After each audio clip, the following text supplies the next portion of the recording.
ख़वातीन और हज़रात की खिदमत में स्टॉकहोम स्वीडन से आरिफ किसाना का सलाम पहुँचे। आज की वीडियो उन लोगों के लिए ख़ास है जो कि स्वीडन में काम की तलाश में हैं या यहाँ पे काम कर रहे हैं, वर्क परमिट में हैं या मुस्तकबिल में वो वर्क परमिट लेना चाहते हैं। तो इस हवाले से हम बात करेंगे कि वर्क परमिट के लिए जो कम से कम तनख्वाह है, सैलरी थ्रेशोल्ड, इसके हवाले से स्वीडन के जो माइग्रेशन के वज़ीर हैं, उन्होंने हाल ही में जो प्रेस से जो है वो गुफ्तगू की है, उसमें उन्होंने इस हवाले से क्या कहा है। और दूसरा, स्वीडन के शुमाल में जो नॉर्थ फोल्ड फैक्ट्री थी उसमें से हज़ारों लोग बेरोज़गार हुए हैं।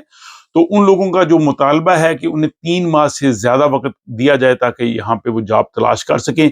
तो इस हवाले से जो माइग्रेशन के वज़ीर ने क्या कहा है, तो इन दोनों मौज़ूआत पे बात करेंगे। सबसे पहले हम बात करते हैं वर्क परमिट के हवाले से।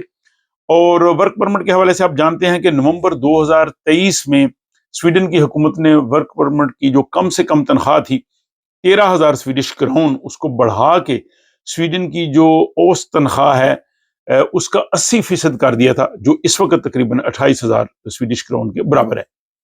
और इसके बाद हुकूमत ने कहा था कि वो इसको बढ़ा के जो स्वीडन की औसत तनख्वाह है उसके 100% तक ले जाएंगे। यानी इस वक्त अगर ये 28,000 जो है वो यहाँ की 80% तनख्वाह के करीब करीब बनती है, तो अगर इसको 100% ले जाएं तो फिर ये बन जाएगी 35,600 स्वीडिश क्रोन।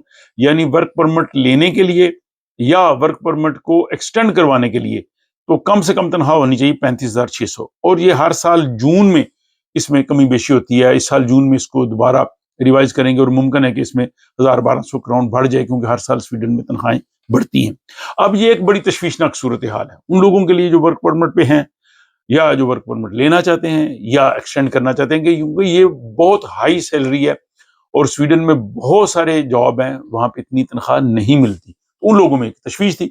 इस हवाले से जो प्रेस है, तो उन्होंने जो वजीर है माइग्रेशन के, योन फसल, उससे उन्होंने पूछा जी कि ये तो बहुत ज्यादा सैलरी है, तो इस हवाले से आप क्या कहना चाहेंगे। तो उन्होंने कहा जी कि बात यह है कि पहले जो तनख्वाह थी वो 13,000 स्वीडिश क्राउन थी महाना, जो कि बहुत कम तनख्वाह थी। उसकी वजह से जो तारकीन वतन यहाँ पे आते थे काम के लिए, उनका बहुत इस्तेसाल होता था, वो उस तनख्वाह से गुजारा नहीं कर सकते थे। और इसलिए हमने कहा कि ये मुनासिब तनख्वाह होनी चाहिए ताकि वो यहाँ पे अच्छे तरीके से रह सकें।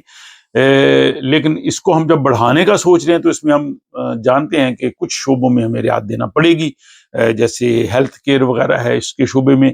और दूसरा उन्होंने कहा जी कि हम चाहते हैं कि स्वीडन में सिर्फ हुनरमंद टेक्निकल लोग या जिनकी स्वीडन को जरूरत है या हाईली क्वालिफाइड वो लोग ही आए।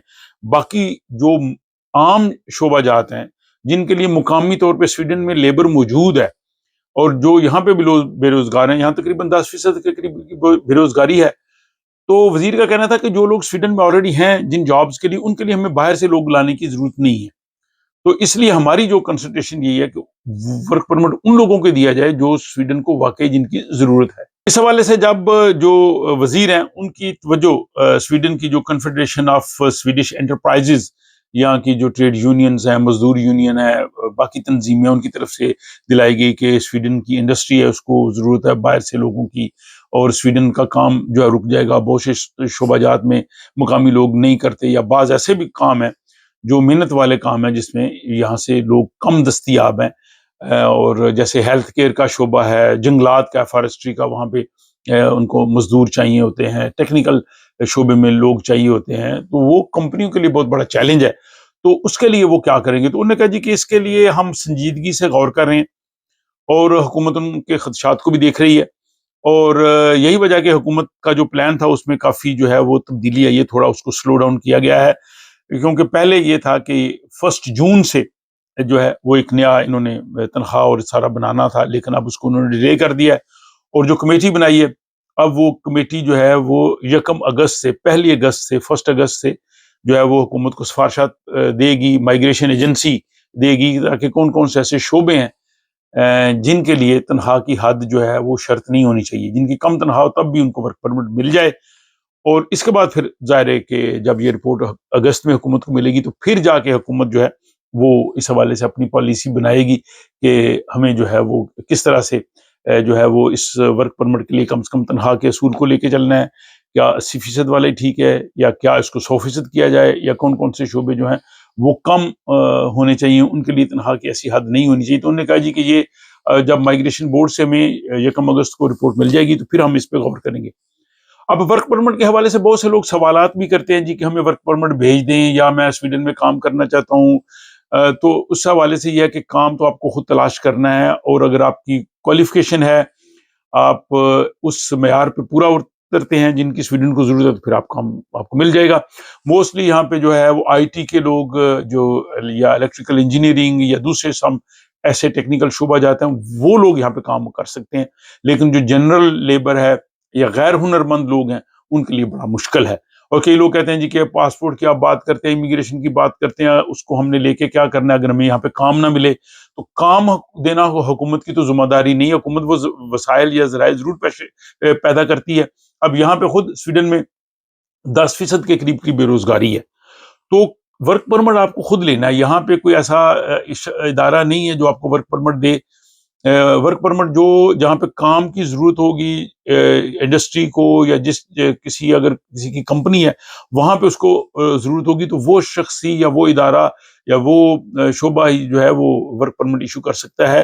اس حوالے سے میں یا کوئی اور شخص شاید اس طرح سے آپ کی مدد نہ کر سکے، اور یہ پوری دنیا میں اس طرح سے سسٹم ہے، جہاں بھی آپ نے جاب تلاش کرنا ہے آپ کو خود کرنی ہے۔ اور اس کے بعد نارتھ فولٹ والوں کی بھی ہم بات کرتے ہیں۔ نارتھ فولٹ میں اب ہزاروں لوگ بے روزگار ہوئے، اور اس میں پاکستانی اور بھارتی جو لوگ تھے ان کی کافی بڑی تعداد ہے، اور اب وہ لوگ جو ہے وہ کام تلاش کر رہے ہیں۔ اب ان کے پاس ورک پرمٹ ہے، اور ورک پرمٹ کے قانون کے مطابق 3 ماہ ان کو دیے جاتے ہیں، 3 ماہ میں کام تلاش کریں۔ اگر 3 ماہ میں کام تلاش نہ کریں تو ورک پرمٹ ختم ہو جاتا ہے۔ اب جو وزیر ہے مائگریشن کے یون فیشل، ان سے یہ کہا گیا کہ وہ لوگ جو ہے ڈیمانڈ کر رہے ہیں کہ ان کو زیادہ وقت دیا جائے، اور اس حوالے سے وہاں کی کمیون نے، ٹریڈ یونینز نے، باقی لوگوں نے بھی کہا ہے کہ ان لوگوں کی ہیلپ ہونی چاہیے۔ لیکن وزیر نے کہا جی کہ یہ تو امیگریشن پالیسی کا بنیادی اصول ہے، ہم 3 مہینے سے ان کو زیادہ نہیں دے سکتے۔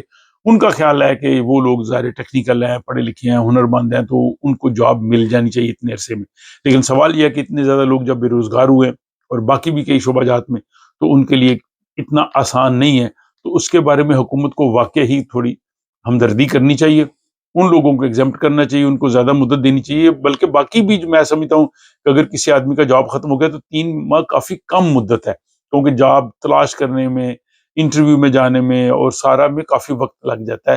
تو یہ میرا خیال ہے کہ یہ اب جو حکومت اس حوالے سے کچھ تھوڑا سلو ڈاؤن بھی ہوئی ہے، تو ان کو یہ چیز بھی ڈال لینی چاہیے کہ مستقبل میں جو لوگ ورک پرمٹ کے لیے آئیں ان کو پریشانی نہ ہو جائے، جن کے پاس ابھی بھی ہیں، خصوصاً جو نارتھ وولٹ کے لوگ ہیں، ان کے لیے جو ہے وہ تھوڑا نرم گوشہ ضرور کرنا چاہیے۔ تو یہ جناب اپڈیٹ سے جو سویڈن کے مائگریشن کے وزیر ہیں، ورک پرمٹ کی جو تنخواہ کے حوالے سے اور نارتھ فوڈ کے حوالے سے جو انہوں نے اپنے خیالات کا اظہار کیا، وہ میں نے اس بلاگ کی صورت میں آپ کے سامنے پیش کیا۔ اگر آپ کے پاس بھی اس حوالے سے کچھ معلومات ہوں تو کمنٹس میں ضرور لکھیے گا، اپنی رائے ضرور لکھیے گا، اور اگر یہ بلاگ پسند آئے تو دوست احباب سے شیئر کر سکتے ہیں۔ اپنا خیال رکھیے گا، اور آپ سے ملاقات ہوتی ہے کسی اگلے بلاگ۔